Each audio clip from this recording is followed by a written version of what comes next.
Hey Divas, it's Anna. Video number 3. I'm doing it. Okay, now this is a swap that I did that I had asked Patricia from Tubeyoumaster1 to do with me. I think I'm like her #1 stalker. I absolutely adore her work. Her work is stinking ridiculous and so unique. I absolutely love this girl to death.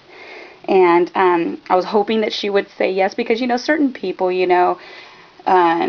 I'm not a name brand girl out there, and so I'm sure it's skeptic to do a swap with me if you don't really know my work, or, a lot of people get a little concerned, doing swaps and making sure that, whatever hard work you give to swap, that you're going to get that same hard work back. And sometimes it doesn't always turn out that way. So other people a little more skeptic. So Patricia taking the swap with me really did mean a lot to me. And also, too, I did one with Elizabeth, Betty Bomb Bomb, and that was another awesome turnout. And I have another awesome one coming up with Violet from 48 Scrappin'. And I'm just super excited. It's really great when you get to do swaps with, a bunch of awesome girls. So this swap with Patricia is a tag and a dangle charm swap is what I asked her to do. Something small because I know she's now she's part of I Am Rose's design team. Woo woo, you go girl. She totally deserved a spot there. She's so stinking awesome. So and I know she does other stuff, so I wanted to get her while the getting was good.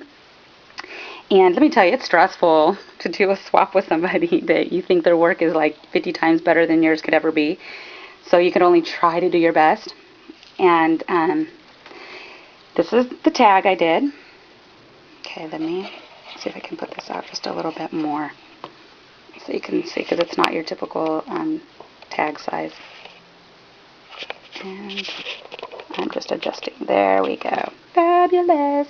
Okay, so this tag right here, hold on a second, I'm going to show you what it once was. These right here are Melody Ross. I got it at Joann's when I went with my girl Letty. And hey girl, and they were stinking dirt cheap, and look, you get like a buttload of them. So I took one of these and I wanted to make this a tag. I didn't want to do the typical size tag. I wanted it to be something really pretty, and I needed a little more playing room. So this is what I came up with. Okay, let me, I can't really turn it because it's kind of big. And okay, sorry ladies. Okay, so this is an older paper line. It's I think it's a Wild Raspberry by Cane Company. I could be wrong. Let's see, is it? Yes, it is Cane Company. Alright, so what I did is I adhered this, which is the reverse of this paper, is this one. So I got this one, laid it on flat. I took this one and I laid it flat. I got my my blade, and I cut this way, this way, this way, and this way. And then I just started to curl everything over, kind of like an explosion effect. So I did that all the way around it. And then what I did is I ripped pieces so that it would give it, because it was going to be like either vintage or shabby chic, and I think I just did a little of both in this one. And I just wanted her to do whatever she wanted to do. I don't care. So, and I did that with all of them just to give it a little more of a vintage effect, worn out. Vintage photos stressed all the way around. So each of these pages have a, like little rips on them. This right here, I used some ruffled lace that I had. It's the cheap kind that's from I Am Roses. That's I Am Roses. Oh my gosh, Joann's, and that they sell them on the spool for like $2.50. But I love it because one, it's very thin, and because this, you see that it's all like this, right? A lot of laces won't turn with you, or they'll start folding up, like this, and I don't like that. So this lace right here, I love it because it moved with the turns and stayed flat, and that's what I wanted. And then this right here, I bought this strand of pearls right here I got from Pro 31, and I just wrapped it all the way around. Hot glue gunned it down. And then this butterfly right here is the old school Recollection ones. Glue glued that one. These right here are they're like a latex type of leaves that were Recollections. Back when they were selling those, I was hoarding the last 2 leaves, and I used them. This bird hearted. I'm so glad they came out with different colors because I still have some of the pink ones, and I love using those birds. So I put it on the leaf. These right here I got from Hobby Lobby.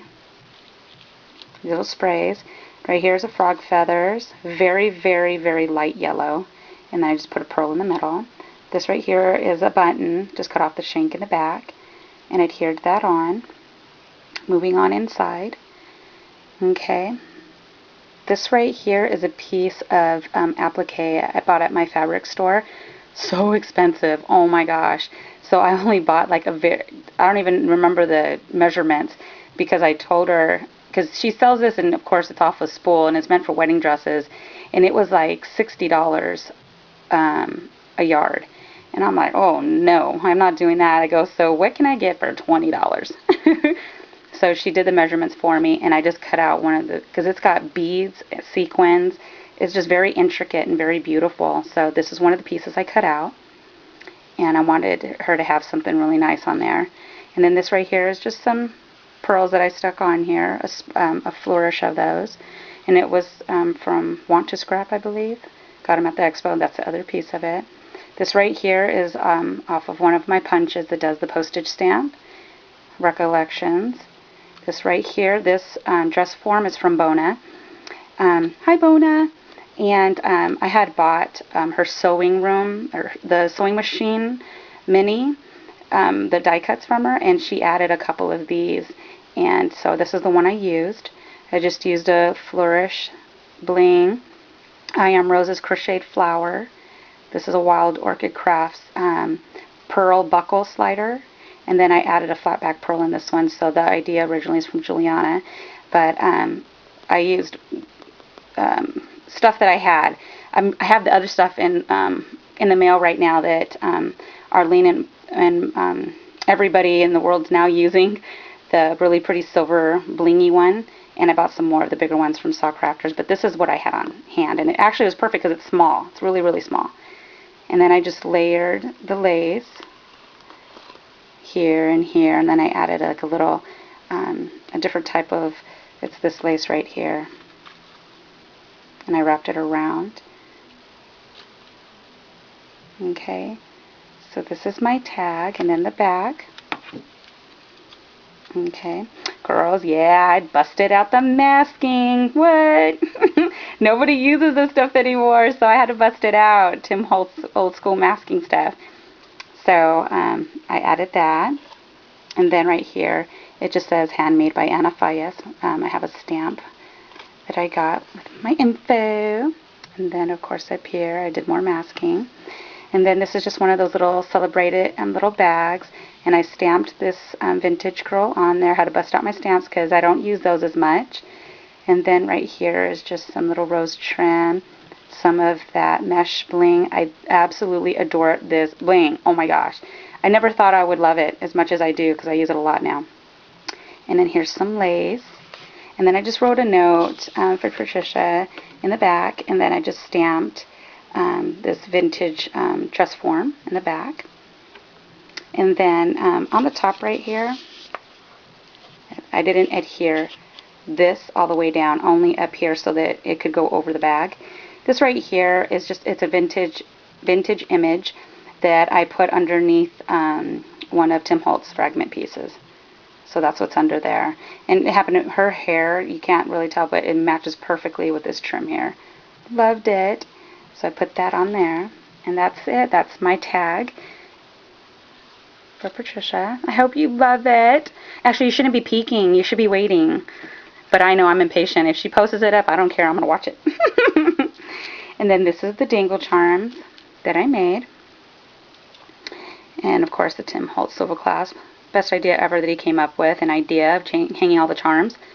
So what I did is I used 2 different metals because some people love to mix metals and some people don't. I love to mix metals. As long as they're all in the antique family. I mean, you don't really want to mix like a bright gold like this with an antique gold. Well, yeah, I guess that would be up to you and how you could work it out. Some girls can make something happen that you never thought you could, and it turned out awesome. So I stayed everything antique bronze and an antique gold are the two that I mixed. So this one right here is an earring. And I bought these from Michael's, and then I added the little charms to dangle off of it. And they're the kind that you can clasp on like a charm. So I was like, why not use it as that? So I added that on there. This is another charm that I had bought in a pack of charms from Michael's. It's part of that vintage line or whatever it's called. Then this right here is another one of those pretty acrylic flowers, and I just put a bead here. And this is oh my gosh, I can't even think of the names. I hate that. But this is for the flat pins that's meant for hanging charms. I can't even remember the name. And a pearl and a crystal. And I just hung that on there. Then this right here is one of the new little bird charms that Recollections is selling. That's just like the trinkets from Prima. Let me tell you, I'm so excited that Recollections does that because they make it affordable. Because you can use your coupons, they have the sales. So I love it. I went crazy with it. This right here is a Tim Holtz little gear. And I just added a little, those little cabochon flowers to the front. And then I just put a pearl in the back. Add a little extra something to that because I know Seven Gypsies, they do it with bling and they're beautiful. But I don't have Seven Gypsies. And then this right here is a vintage button. And it happens to have a gold in there, which is really pretty. So you have to have the shank, of course. Okay, and then trying to get these so I don't miss any of them. And this right here is a butterfly charm. And then this one's in bronze. See the two different metals? I love the combination. And this is something that I got from, they had a bunch at Walmart. A bunch of different little charms in one pack. So that's one of them. Then this one right here is another one of those trinket charms from Michael that just came out. I used one of those. And then here's one of the earrings from 99-cent store because I only was able to get 2 pairs of the earrings and 2 necklaces. I am still going to be searching for these. I work in a different county, so I'm going to go check the 99 stores out there because these are actually pretty good quality. I thought they would be like plasticky and cheap. No, they're metal. The only thing is some of the cameos are not adhered really well, so they can pop out really easy. I noticed that when I went there was a couple broke ones, and not thinking I should have took them because we could fix these ourselves really easy. And this is the earring one, so I just took off the earring part of it and hung it on as a charm, which I'm sure a lot of girls are going to do. And then right here, one of those tokens from Tim Holtz that says unique because her style is totally unique. Love it. So this is her dangle charm. I hope she loves it. I had a blast putting these together. I used a lot of yum pearls and stuff on here and charms and fun stuff. I'm going to have to make another one for me. I love it. So those are the 2. And I have other little things that I'm going to be adding to her box that'll be hand done that will be for her surprise only. And that's it. So that's my swap for Patricia. I hope you love it. I had fun making this tag. It was really, really it was a lot of work for me because I can tell you, when you start stuff, you just throw everything on your desk and hope everything blends. And I didn't want it to be over clustered, but I wanted it to be full of yum. So thank you, ladies, for stopping by and taking a sneaky peeky. And I will see you again soon. Bye, ladies.